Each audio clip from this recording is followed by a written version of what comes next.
Hai guys, kembali lagi bersama gua di Sakahayang Review. By the way, apa kabar kalian semua? Mudah-mudahan baik-baik aja. Sebelumnya Sakahayang minta maaf banget kepada semua subscriber setia Sakahayang karena kemarin-kemarin gak upload ya. Biasalah dikarenakan kondisi yang kurang fit. Dan syukurlah sekarang kita bisa mulai produktif lagi, membedah dan membahas film-film unik dan menarik. Dan pada kesempatan kali ini, sepertinya Sakahayang akan membahas sebuah film yang unik. Film ini berjudul It Follows 2014. Sebetulnya film ini adalah film remake dari film terdahulunya dengan judul yang sama di tahun 1980-an. Film ini unik banget, seru, ngeri, tapi ada mantap-mantapannya juga loh. Dan pemerannya juga cantik-cantik Kim Chill. Pokoknya cocok buat kalian yang pengen tipe-tipe film dengan ramai rasanya seperti permen nana-nana. Baiklah, daripada berlama-lama mari kita langsung saja ke pembahasan kita. Dan jika kalian suka dengan channel ini, tinggal subscribe aja biar nggak ketinggalan video-video menarik lainnya yang selalu diupload di jam-jam yang tak pernah kalian duga.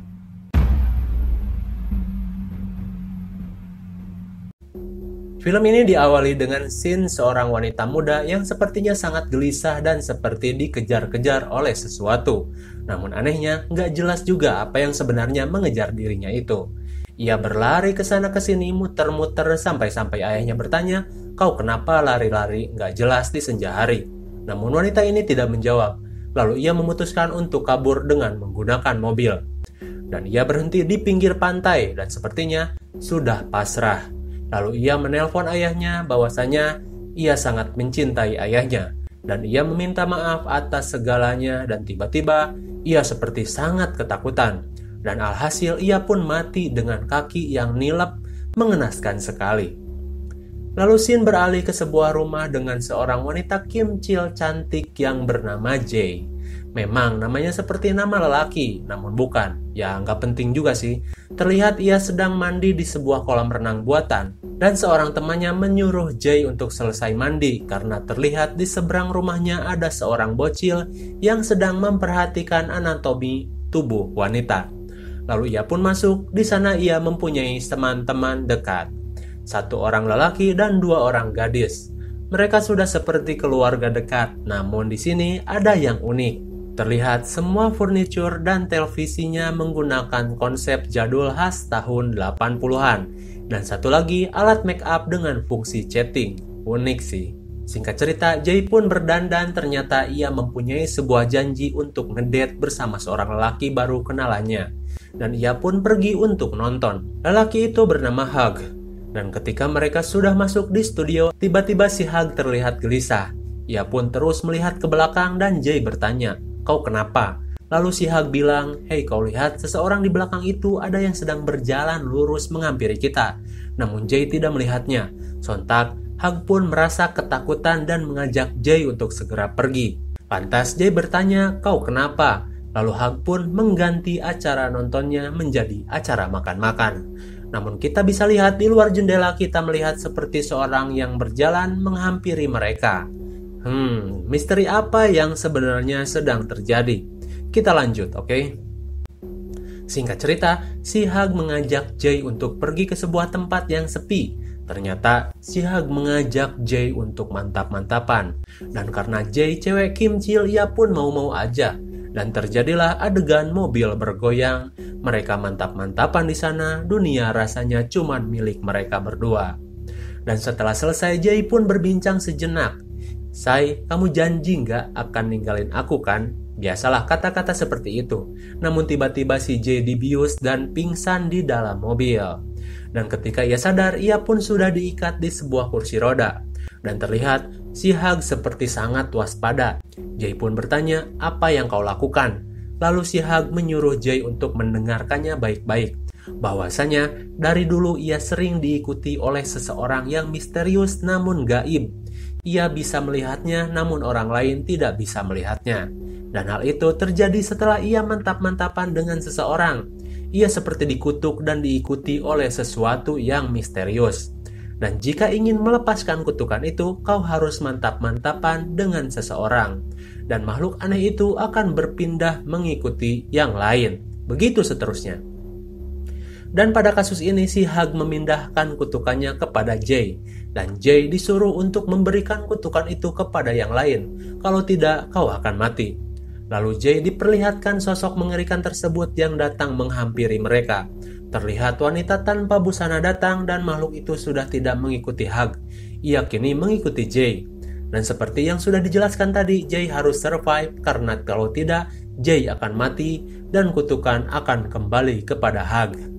Makhluk itu berjalan pelan tapi pasti, dan jika ia menangkapmu, dipastikan kau akan mati. Setelah memberi informasi itu, Jay pun dibawa kabur dan dipulangkan ke depan rumahnya. Teman-teman yang sedang main gapleh pun kaget melihat Jay yang dipulangkan dengan kondisi seperti itu. Jay pun trauma dan dibawa ke rumah sakit, dan polisi pun menyelidiki kasus tersebut. Dan setelah kondisi Jay sedikit membaik, ia pun kembali bersekolah. Dan ketika ia sedang fokus belajar, di luar tiba-tiba ia melihat seorang nenek-nenek yang berjalan santuy lurus ke arahnya. Ia pun heran, lalu ia teringat perkataan Hug tentang seseorang misterius yang selalu mengikutinya, dan makhluk itu sering berubah-ubah wujud. Mau itu nenek-nenek, anak-anak, pokoknya banyak sekali. Jay pun kaget dan lari keluar kelas. Dan ketika ia berada di lorong kelas, ia pun melihat nenek itu semakin mendekat. Ia pun berbicara halo kepada nenek itu, namun yang nyaut malah temannya yang lain. Fix sudah dipastikan itu adalah makhluk mantap-mantap yang kini mengikutinya. Ia pun kabur dan menghampiri teman-temannya. Ia pun memberitahu kejadian tersebut kepada teman-temannya dan mengajak teman-temannya untuk menginap di rumahnya malam ini. Malam pun tiba. Mereka pun melakukan kegiatan menginap ala gadis yang biasa dilakukan. Gosok gigi bareng, nonton, dan lain-lain. Namun ketika yang lain sudah tidur, Jay pun terbangun dan tidak bisa tidur. Lantas ia pun menghampiri teman satu-satunya yang lelaki bernama Paul. Paul pun bercakap-cakap kepada Jay tentang masa-masa lalu ketika mereka masih kecil. Dan sepertinya Paul menyukai Jay. Meskipun Jay sudah dicap cewek kimcil oleh para tetangganya, apalagi setelah kejadian kemarin. Lalu ketika mereka sedang asik mengobrol, tiba-tiba terdengar suara pecah di dapur. Dan Paul pun mengeceknya, namun ia bilang tidak ada apa-apa. Lalu Jay pun mengeceknya sendiri dan terlihat seorang wanita yang buruk rupa berjalan perlahan dengan pose kencing terkewer-kewer, hampir menangkap Jay. Dan Jay pun panik berlari naik ke kamarnya dan menutup pintu kamar. Teman-temannya pun datang menghampiri Jay dan tiba-tiba terdengar gedoran dari luar kamar. Jay pun bilang jangan buka pintu, namun ternyata itu adalah temannya yang satunya lagi. Ia pun sedikit lega. Namun tiba-tiba dari belakang temannya itu muncul seorang lelaki yang amat tinggi berjalan menghampiri Jay.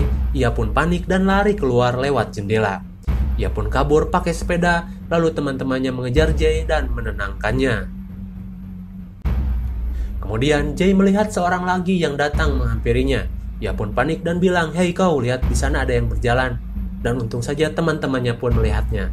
Dan itu adalah Greg, teman kompleknya yang lain. Mereka pun menceritakan kejadian tersebut dan mereka membuat rencana untuk membantu Jay. Mereka pun pergi untuk mencari di mana keberadaan si lelaki yang memindahkan kutukan itu kepada Jay, hingga mereka menemukan sebuah rumah kosong dan mereka masuk ke sana. Jay masih dengan kegelisahannya jika melihat seseorang yang berjalan ke arahnya. Di sana ternyata ada base camp para anak muda, yang mungkin saja base camp si Hug. Di sana ia menemukan majalah-majalah dewasa dan berbagai peralatan yang berdebu. Hingga ia melihat sebuah clue yang mengarahkannya ke sebuah sekolah. Dan mungkin saja sekolah itu adalah sekolahnya si Hug. Dan mereka pun pergi ke sana. Di luar kita lihat ada seorang siswi yang berjalan perlahan. Apakah itu sosok tersebut? Lalu Jay pun menanyakan di kantor sekolah dan memberitahu di mana alamatnya sekarang. Dan mereka pun bersiap untuk berangkat. Dan anehnya, siswi itu masih berjalan perlahan menghampiri Jay. Udah fix itu mah makhluk mantap-mantapan. Singkat cerita, mereka pun menemukan di mana kediaman dari Hug. Dan mereka pun mengobrol biasa aja, kayak yang gak terjadi apa-apa gitu. Ya kalau di Indonesia mah nyari orang begitu, kalau ketemu auto baku hantam. Namun mereka tidak. Ia pun kembali menjelaskan secara detail tentang makhluk tersebut kepada Jay. Dan Jay disarankan untuk berhubungan lagi dengan yang lain supaya ia bisa terbebas dari kutukan itu. Dan mereka pun pergi. Tidak ada jalan lain selain terus berpindah-pindah dan memindahkan kutukan. Dan mereka pun pergi ke sebuah villa di pinggir pantai guna menenangkan pikiran. Dan Jay pun diajarkan untuk menembak oleh Greg. Kali aja berguna. Singkat cerita, ketika mereka sedang bersantai-santai, terlihat dari kejauhan muncul seorang wanita yang berjalan menghampiri Jay. Jay pun dijambak makhluk itu yang tentunya hanya dilihat oleh Jay. Mereka pun panik dan si Paul memukul makhluk itu. Dan anehnya makhluk itu bisa dipukul, menandakan makhluk itu berwujud namun tidak nampak. Jay pun lari panik, ia menembak makhluk tersebut dan tertembak jatuh. Ia masuk dan bersembunyi namun teror belum berakhir. Makhluk itu kini menyerupai anak bocah, lalu menyerupai temannya. Dirasa sudah tidak aman, Jay pun kabur naik mobil dan karena ia nggak fokus, ia pun terperosok dan pingsan. Jay pun dibawa ke rumah sakit. Setelah sadar, ia pun berbincang-bincang dengan Greg. Dan Greg menawarkan diri untuk mengambil kutukan itu. Entah itu sikap seorang kesatria atau cuman pengen enak doang. Dan mereka pun mantap-mantapan di rumah sakit. Otomatis kini kutukan pindah ke arah Greg. Dan sepertinya ia akan menularkannya kepada wanita lain. Singkat cerita, malam pun tiba. Jay sudah pulang dari rumah sakit dan ketika ia sedang melihat keluar, tiba-tiba ia melihat seorang lelaki yang aneh berjalan dan mendobrak masuk lewat jendela. Jay tahu itu adalah makhluk tersebut yang mungkin penularan Greg kepada wanita tadi sudah gagal. Dalam artian wanita itu sudah mati dan kutukan kembali kepada Greg. Jay pun berlari untuk memperingatkan Greg namun sudah terlambat. Makhluk itu kini menyerupai ibu dari Greg dan Greg pun tewas seketika diterkam makhluk tersebut. Jay pun syok dan panik. Ia tahu sekarang makhluk itu akan kembali kepada dirinya. Lantas kini ia berusaha menjablaikan diri ke pantai untuk dipakai oleh lelaki-lelaki yang berada di pantai itu. Kali aja kini ia bisa sedikit terbebas dari kutukan. Namun ternyata tidak.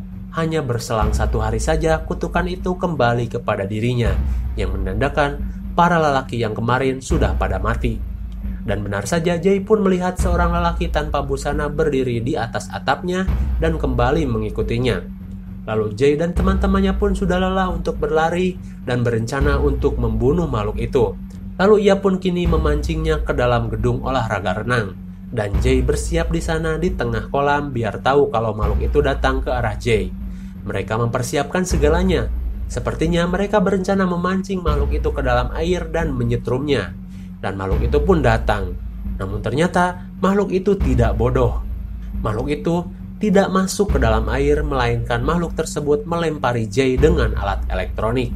Teman-temannya panik dan berusaha menolong Jay. Lalu Paul pun mengambil senjata dan menembaki makhluk itu yang tak terlihat. Namun tembakan Paul meleset dan malah mengenai temannya. Untung saja cuman kena kaki doang dong. Jay terus mengarahkan di mana makhluk itu berada. Dan untung saja, salah satu temannya yang cerdas, ia mengambil kain dan menutupi makhluk itu, jadinya kelihatan. Lalu Paul pun menembak makhluk tersebut dan makhluk itu tercebur ke dalam kolam. Dan masih belum mati tentunya. Makhluk itu menarik Jay dan Jay hampir kehabisan nafas. Lalu Paul mempertaruhkan segalanya dengan menembak makhluk tersebut yang nyaris saja menembak Jay. Dan untung saja kali ini tembakannya tidak meleset. Dan Jay pun selamat.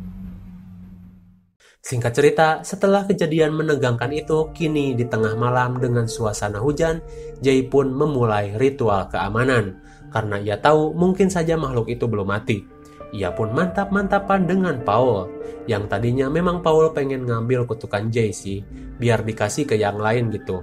Namun dengan itu, rasa penasaran Paul kepada Jay mulai terbayarkan. Dengan mantap-mantapan di tengah hujan malam-malam. Kemudian Paul mencari kupu-kupu malam dengan tujuan keamanan, lalu mereka pun jalan berdua. Kini Paul dan Jay sudah semakin dekat, namun tunggu dulu. Di belakang mereka ada seorang lelaki yang berjalan. Apakah itu adalah makhluk mantap-mantap? Tidak ada yang tahu. Dan film pun berakhir. Wah, unik banget ya ceritanya. Film ini sebenarnya syarat akan pelajaran loh. Jadi di film ini kita diajari bahwa mantap-mantapan sebelum menikah, apalagi dengan orang lain yang gak kita kenal itu tidak baik. Karena bisa saja seseorang yang kita ajak mantap-mantapan itu memiliki rahasia yang mengerikan. Ya, kalau secara logika kedokteran, mungkin hantu itu menggambarkan sebuah penyakit menular seperti HIV dan lain-lain. Intinya, jaga diri kalian sebaik-baiknya, karena hidup di dunia hanya satu kali. Dari segi horor, film ini lebih menitik beratkan kepada kengerian atau istilahnya merinding, dan membuat kita merasa tidak aman. Apalagi dengan background yang menunjang, membuat film horor ini layak untuk diperhatikan. Dan IMDb untuk film ini adalah 6,8. Wow, gede banget dong untuk sekelas film horor. Dan menurut pendapat pribadi, film ini layak mendapatkan nilai 7,5. Karena ya, you know lah. Mungkin segini saja review dan pembahasan film It Follows 2014. Jangan lupa like, share, and subscribe supaya kalian tidak ketinggalan jika ada video baru dari Saka Hayang. Thanks for watching and see you on next video. Bye-bye.